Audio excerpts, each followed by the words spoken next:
Islam, which nearly caused the bout to be canceled. The article quoted Cassius Clay Sr. as saying that his son had joined the black Muslims when he was 18. In fact, Clay was initially refused entry to the Nation of Islam, often called the Black Muslims at the time, due to his boxing career. However, after he won the championship from Liston in 1964, the Nation of Islam was more receptive and agreed to publicize his membership. 180. Shortly afterwards, on March 6, Elijah Muhammad gave a radio address that Clay would be renamed Muhammad, one who is worthy of praise Ali Most High. Around that time, Ali moved to the south side of Chicago and lived in a series of houses, always near the Nation of Islam's Mosque Maryam or Elijah Muhammad's residence. He stayed in Chicago for about 12 years. Only a few journalists, most notably Howard Cosell, accepted the new name at that time. Ali stated that his earlier name was a slave name and a white man's name, and added that I didn't choose it and I don't want it. The person he was named after was a white man and emancipationist who released slaves. Ali explained in his autobiography after studying his works, while Clay may have gotten rid of his slaves, he held on to white supremacy and truth. Cassius Clay's attachment to slavery went farther than Ali knew. In spite of his abolitionist fervor, Clay owned more slaves in 1865, when the 13th Amendment to the Constitution finally forbade his practice, and he had inherited from his father 37 years earlier. Not afraid to antagonize the white establishment, Ali stated, "I'm American. I'm the part you won't recognize. To get used to me. Black, confident, cocky. My name, not yours. My religion, not yours. My goals, my own. Get used to me." Ali's friendship with Malcolm X ended as Malcolm split with the Nation of Islam a couple of weeks after Ali joined, and Ali remained with the Nation of Islam. Ali later said that turning his back on Malcolm was one of the mistakes he regretted most in his life. Aligning himself with the Nation of Islam, its leader Elijah Muhammad, and a narrative that labeled the white race as the perpetrator of genocide against African Americans made Ali a target of public condemnation. The Nation of Islam was widely viewed by whites and some African Americans as a black separatist hate religion with a propensity toward violence. Ali had few qualms about using his influential voice to speak Nation of Islam doctrine. In a press conference articulating his opposition to the Vietnam War, Ali stated, "My enemy is the white people, not Viet Cong or Chinese or Japanese. In relation to integration," he said, "we who follow the teachings of Elijah Muhammad don't want to be forced to integrate. Integration is wrong. We don't want to live with a white man. That's all." Writer Jerry Eisenberg once noted that the nation became Ali's family and Elijah Muhammad became his father. But there is an irony to the fact that while the nation branded white people as devils, Ali had more white colleagues than most African American people did at that time in America, and continued to have them throughout his career. In Hauser's biography Muhammad Ali, His Life and Times, Ali says that although he is not a Christian, as he thinks the idea of God having a son sounds wrong and doesn't make sense to him, as he believes God don't forget. Because he still believes that even good Christians or good Jews can receive God's blessing and enter heaven, as he believes God created all people, no matter what their religion. He also said if you're against someone because he's a Muslim, that's wrong. If you're against someone because he's a Christian or a Jew, that's wrong. In a 2004 autobiography, Ali attributed his conversion to mainstream Sunni Islam to Warith-Din Muhammad, who assumed leadership of the Nation of Islam upon the death of his father Elijah Muhammad, and persuaded the nation's followers to become adherents of Sunni Islam. He said some people didn't like the change and stuck to Elijah's teachings, but he liked it and so left Elijah's teachings and started to follow Sunni Islam. Ali had gone on the Hajj pilgrimage to Mecca in 1972, which inspired him in a similar manner to Malcolm X, meeting people of different colors from all over the world, giving him a different outlook and greater spiritual awareness. In 1977, he said that, after he retired, he would dedicate the rest of his life to getting ready to meet God by helping people, charitable causes, uniting people, and helping to make peace. 196. He went on another Hajj pilgrimage to Mecca in 1988.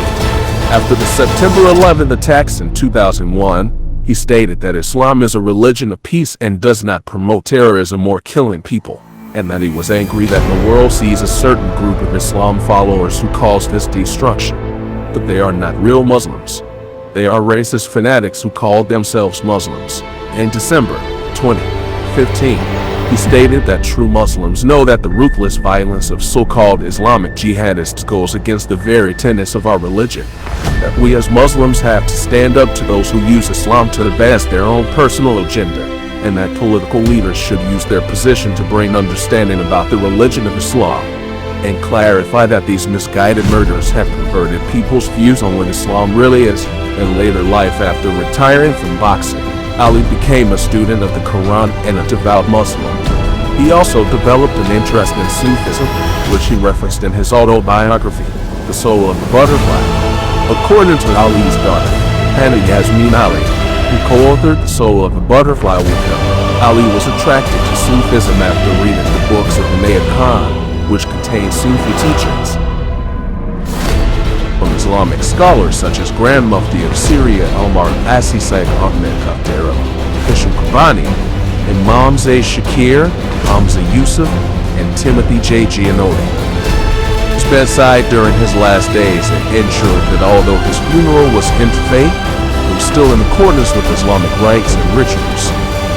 26, inventor Alan Amron and businessman Joel Saka partnered with Ali to promote the International Committee to Reunite the Beatles. They asked fans worldwide to contribute $1 each. That the idea was not to use the proceeds for profit, but to establish an international agency to help poor children. This is money to help people all over the world, he said. He added, I love the music. He said a reunion of the Beatles would make a lot of people happy. The former Beatles were indifferent to the plan, which elicited only a tepid response from the public. No reunion happened. 1962 film version of Requiem for a Heavyweight, and during his exile from boxing, he starred in the short-lived 1969 Broadway musical, Bob White. Film Black Rodeo 1972, writing both a horse and a bull. His autobiography, The Greatest, My Own Story, written with Richard Durham, was published in 1975. The book was adapted into a film called The Greatest, in which Ali played himself and Ernest Borgnine played Angelo Dundee. Made in 1978, features Ali in a rare acting role as Gideon Jackson, a former slave in Union American Civil War soldier in 1870s Virginia. Elected to the U.S. Senate and battles other former slaves and white sharecroppers to keep the land they have tended all their lives. Rhyme schemes and spoken word poetry, both for when he was trash talking in boxing and as political poetry for his activism outside of boxing. Black poetic tradition, paving the way for the last poets in 1968, Gil Scott-Heron in 1970, and the emergence of rap music in the 1970s. Argued that Ali was the first rapper. In 1963, Ali released an album of spoken word music on Columbia Records titled I Am the Greatest, and in 1964, he recorded a cover version of the rhythm and blues song Stand By Me. It has sold 500,000 copies and has been identified as an early example of rap music and a precursor to hip-hop. It reached number 61 on the album chart and was nominated for a Grammy Award. Grammy nomination for Best Recording for Children with his 1976 spoken word novelty record, The Adventures of Ali and His Game vs. Mr. Tutu. Ali was an influential figure in the world of hip-hop music. As a rhyming trickster, he was noted for his funky delivery, both comical trash talk, and endless ornaments. According to Rolling Stone, his freestyle skills and his rhymes, flow, and braggadocio would one day become typical of old school looks like Run DMC and LL Cool J, and his outsized ego foreshadowed the vainglorious successes of Kanye West. While his Afrocentric consciousness and cutting honesty pointed forward to modern bars like Rakim, Nas, Jay-Z, and Kendrick Lamar. I've wrestled with alligators. I've tussled with a whale. I done handcuffed Lightning and throw under in jail. You know I'm bad. Just last week, I murdered a rock, injured a stone, hospitalized a brick. I'm so mean, I make medicine sick float like a butterfly, sting like a bee. His hands can't hit what his eyes can't see. Now you see me, now you don't. George thinks he will, but I know he won't. Ollie spoke like no man the world had seen before. So confident in what he said, fluent, smooth, creative, and intimidating. He was a boxer and an activist, but he also had a role and influence in what now dominated pop culture, hip-hop. In 2006, the documentary Ollie Rap was produced by the ESPN. Chuck D, a rapper for the band Public Enemy, is the host. Other rappers narrated the documentary as well, including Dougie Fresh, Ludacris, and Rakim, who all spoke on Ollie's behalf in the film.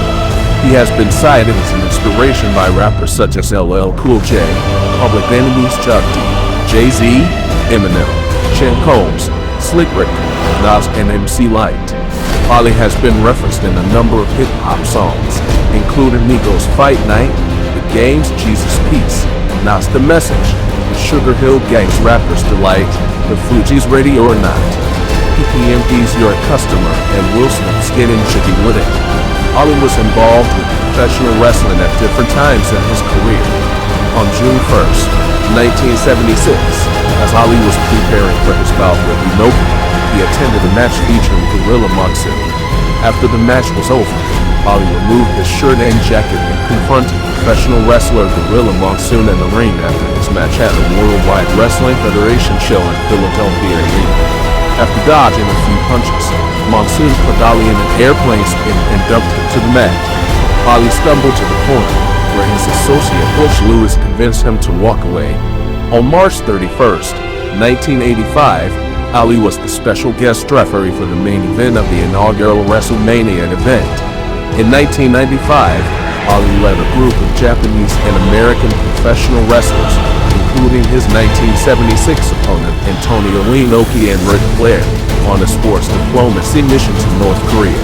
Ollie was guest of honor at the record-breaking Collision in Korea, a wrestling event with the largest attendance of all time. Further information: boxing career of Muhammad Ali. Section television viewership. Muhammad Ali's fights were some of the world's most watched television broadcasts, setting television viewership records. His most watched fights drew an estimated 1-2 billion viewers worldwide between 1974 and 1980, and were the world's most watched live television broadcasts at the time. Outside of fights, he made many other television appearances. The following table lists known viewership figures of his non-fight television appearances. For television viewership figures of his fights, see boxing career of Muhammad Ali, television viewership. In 1984, Ali was diagnosed with Parkinson's disease, a disease that sometimes results from head trauma from violent physical activities such as boxing. Ali still remained active during this time, later participating as a guest referee at WrestleMania. Ali was known for being a humanitarian and philanthropist. He focused on practicing his Islamic duty of charity and good deeds, donating millions to charity organizations and disadvantaged people of all religious backgrounds. It is estimated that Ali helped to feed more than 22 million people afflicted by hunger across the world. Early in his career, one of his main focuses was youth education. He spoke at several historically black colleges and universities about the importance of education, and became the largest single black donor to the United Negro College Fund in 1967 by way of a $10,000 donation, $78,000 in 2020 USD. In late 1966, he also pledged to donate a total of $100,000 to the UNCF, specifically promising to donate much of the proceeds of his title defense against Cleveland Williams, and paid $4,500 per closed-circuit installation at 6 HBCUs so they could watch his fights. Ali began visiting Africa, starting in 1964 when he visited Ghana. In 1974, he visited a Palestinian refugee camp in southern Lebanon, where Ali declared support for the Palestinian struggle to liberate their homeland. In 1978, following his loss to Spinks and before winning the rematch, Ali visited Bangladesh and received honorary citizenship there. The same year, he participated in the longest walk, a protest march in the United States and support the country should join the U.S. boycott when it had failed to support the African boycott of the 1976 Olympics and protest at apartheid in South Africa, and was unaware that the Soviet Union was sponsoring popular revolutionary movements in Africa. Ali conceded they didn't tell me about that in America. Sent him around the world to take the whooping over American policies. The Nigerian government also rebuffed him and confirmed that they would be participating in the Moscow Games. Ali did, however, convince the government of Kenya to boycott the Olympics. 1981 in Los Angeles, Ali talked a suicidal man down from jumping off the 9th floor ledge, an event that made national news. In 1984, Ali announced his support for the re-election of United States President Ronald Reagan. Told reporters, he's keeping God in schools and that's enough. In 1985, he visited Israel to request the release of Muslim prisoners at Atlet detainee camp, which Israel declined 252. California Bicentennial Foundation for the U.S. Constitution selected Ali to personify the vitality of the U.S. Constitution and Bill of Rights. Will float at the following year's Tournament of Roses parade, launching the U.S. Constitution's 200th birthday commemoration. 1988, during the First Intifada, Ali participated in a Chicago rally in support of Palestine. The same year, he visited Sudan to raise awareness about the plight of famine victims. According to Politico, Ali supported Orrin Hatch politically. He participated in an Indian charity event with the Muslim Educational Society in Kozhikode, Kerala, along with Bollywood actor Dilip Kumar. Ali traveled to Iraq prior to the Gulf War and met with Saddam Hussein in an attempt to negotiate the release of American hostages. The release of the hostages in exchange for promising Hussein that he would bring America an honest account of Iraq. These, he received criticism from President George H.W. Bush and Joseph C. Wilson, the highest-ranking American diplomat in Baghdad. Ali cooperated with Thomas Hauser on the biography, Muhammad Ali, His Life and Times. The oral history was published in 1991. Ali campaigned to the United States government to come to the aid of refugees afflicted by the Rwandan genocide and to donate to organizations helping Rwandan refugees. In 1996, he lit the flame at the 1996 Summer Olympics in Atlanta, Georgia. It was watched by an estimated 3.5 billion viewers worldwide. In 2002, Ali went to Afghanistan as the UN Messenger of Peace. He was in Kabul for a 3-day goodwill mission as a special guest of the UN. On September 1st, 2009, Ali visited Ennis, County Clare, Ireland, the home of his great-grandfather, Abe Grady, who immigrated to the U.S. in the 1860s, eventually settling in Kentucky. On July 27, 2012, Ali was a titular bearer of the Olympic flag during the opening ceremonies of the 2012 Summer Olympics in London. He was helped to his feet by his wife Lonnie to stand before the flag due to his Parkinson's, rendering him unable to carry it into the stadium. The same year, he was awarded the Philadelphia Liberty Medal in recognition of his lifelong efforts in activism, philanthropy, and humanitarianism. By 1978, Ali's total fight purse earnings were estimated to be nearly $60 million, inflation adjusted $322 million, including an estimated 47